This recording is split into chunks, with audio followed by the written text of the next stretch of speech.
I've been kind of putting off doing this for a while. I already made the one video that I have a long time ago. I wanted to make a follow-up because my voice just was not ready to be screaming that day.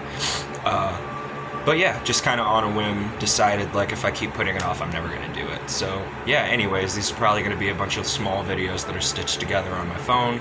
But yeah, without further ado, I guess. So in the last video, I know I went over the pencil trick where it's like...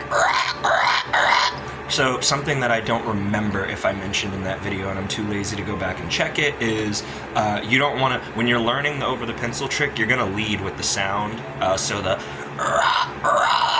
and you're not going to be pushing very hard. But when you actually learn to mix that with your voice so that you're screaming in a real way, you're not going to lead with that. You're going to lead with your actual voice because your voice is your voice is the car, and the distortion is a passenger in that car. So you want the distortion to travel with your voice.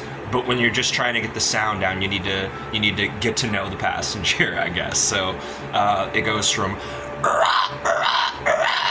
which is just getting the sound to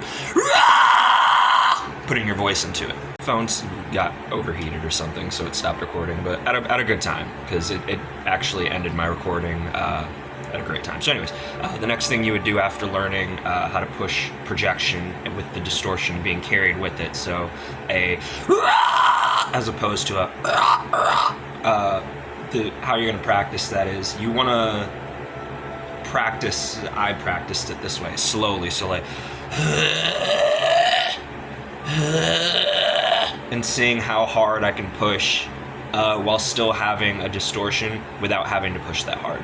So basically you're just trying to, if you can make the vehicle go slowly forward, then you can add the distortion and you'll have more control over it.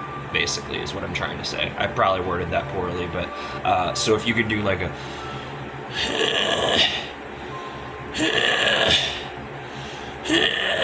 you've probably got the starting points for forming a scream pretty well.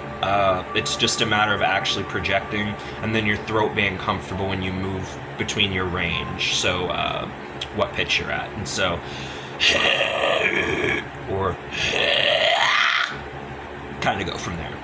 Okay, so the next part after you start, sorry that I'm speed running this, it's just that a lot of this stuff was already in the other video and I don't want to make this a long video. I want this to be a video that's short and digestible enough, which is why it took so long to make this. I wanted to understand what I was talking about well enough to where if I put it into words, it would be concise. Failing. I know what I'm talking about for the most part, but I'm really bad at making it lickety-split, short and snappy. So, after you do that, the main thing you would want to know, definitely watch Extreme Vocal Institution and stuff like that for this, is your tongue does a lot of the work for you, and you can perform your words and everything with your mouth, and that's why certain vowels go with certain mouth shapes very easily, and so is very good for a high scream, because it's like and then you have the low screams. The O is going to be very good for that because your tone is going to lower anyways, so it's going to be like but if you want to do like a with a deep, it's like you see how much harder that is? So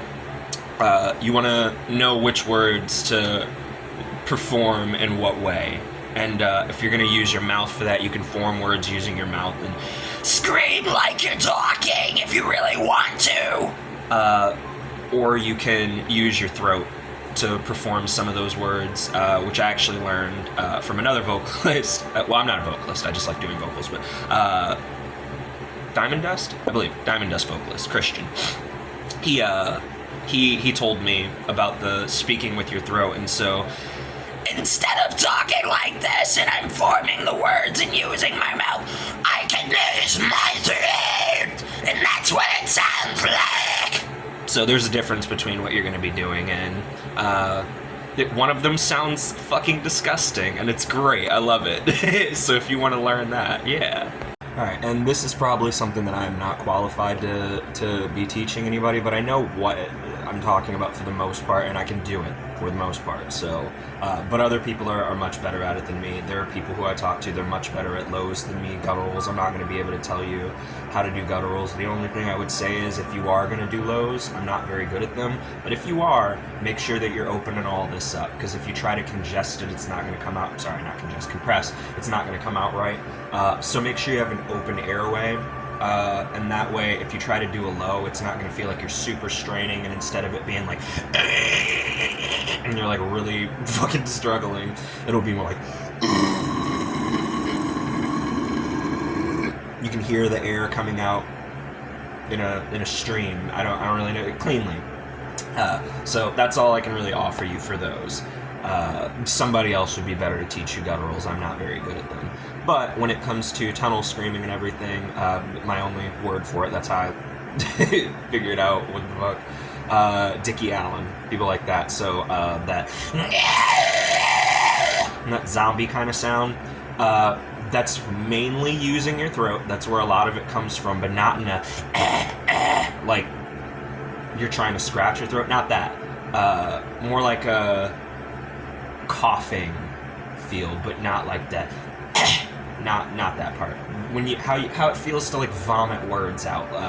So how you imagine a demon sounds like, or Dickie fucking Allen. And so you're going to be using your tongue, obviously, for a lot of that, for that. But part of that comes from doing it with your throat. And so you can talk like this and scream, but you can scream like this. And you're basically spitting words out. Not everything comes out cleanly because there are just certain parts of your vocals that when you're doing it like that, it just closes off. But I'm also not that great at it, so take that how you will. Right, and the next thing, when you do certain techniques, certain sounds just don't come out as easy. And so there's 3 different things I was doing for the tunnel. So the first thing is when you use your throat and you're kind of talking with your throat, your tongue also does this. I have a small tongue, I apologize. Curl it on the bottom of your teeth, that bottom row. So there's like air that can go under your tongue and it'll create this tonal difference. I'm not very good at explaining that part. Other people are better at explaining that. But if you do it, you'll see what I'm saying, you'll feel what I'm saying, you'll hear what I'm saying. But I'm also, it's like blocking off your nasal passages, and so it kind of sounds like this. I don't really know how else to word it. If you move your tongue all the way to the back of your throat, it kind of feels like that. Who? Jesus fucking Christ. Don't clip that. And then nose, so it'll be like, yeah. You see how you can still hear the sound come out, but it's a little bit different when I do that. And so, yeah.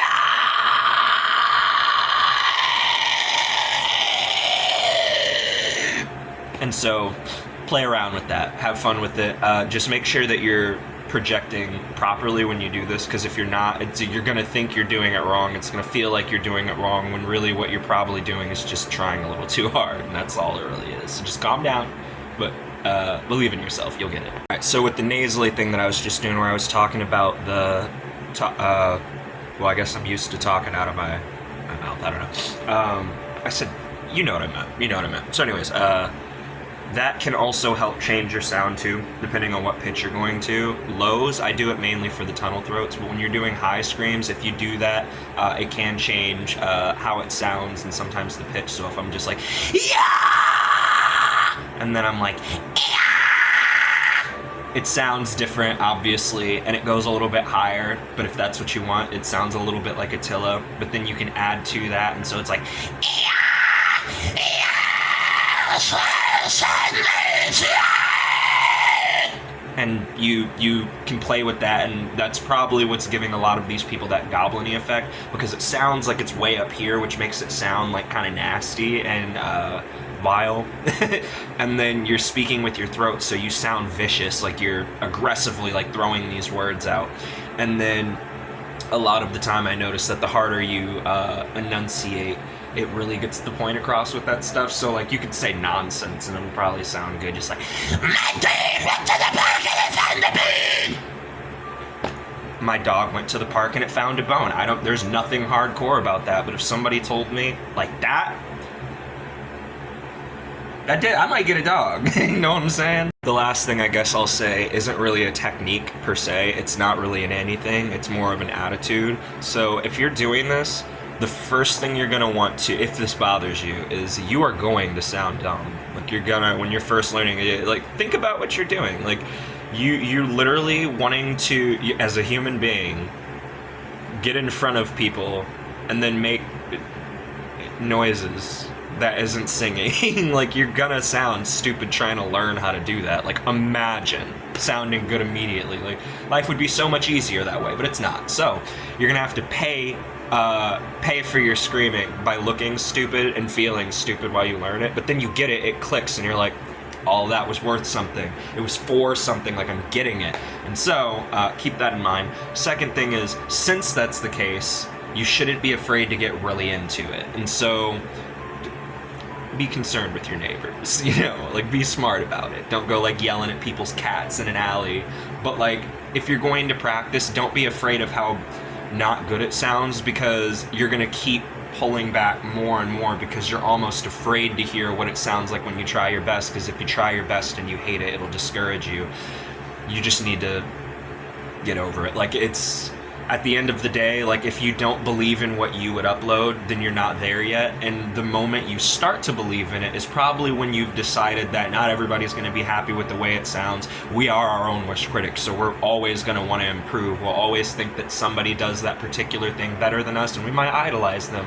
But you have to work with the voice you have. You have to do what you can do, and if it takes a while, that's okay. You can probably still learn it. You will not sound like them because that's just their genetics. They have a deeper voice. They have a higher voice. They have better breath control. They're good at singing, so they're just accustomed to this screaming stuff. There's a lot that goes into it, but the biggest thing is don't be afraid to get into it and just have fun with it, because when you're having fun, that's when you're really gonna, you know, enjoy what you're doing, and it won't feel like a task, a chore, to know how to scream, to, like, get over that hump of, like, fuck, man, I can't even make the sound yet, and I want to do what they're doing. You'll get there. It takes a while. I've been doing this since I was, like, 14, 15, and I am still not very good, because I had to go through stages of not being able to practice because of where I was living, not being willing to practice because of how bad I thought that I was, not grasping certain things because my brain just was not clicking with it, and then being afraid to practice because I never got any better, and so I always thought that I wasn't going anywhere. Nip that in the bud, have some fun, and don't always pull back your screams. Like, if you're gonna scream, like, fucking scream that shit, and you'll be like, wow, I didn't even know I could have that power behind it. And so instead of just screaming along, which you should do, it helps control, but instead of like, oh my god, because you're listening to Asking Alexandria, be in your car, like, get into it sometimes. You probably can't help it sometimes. Great album. Stand Up and Scream. Great, excellent project. But anyways, yeah, don't weakly do it. Just like, oh my god! Get into it, homie. But that's all for this video. So you guys have a good one, and I hope that this one helped. Be beautiful out there and stay excellent.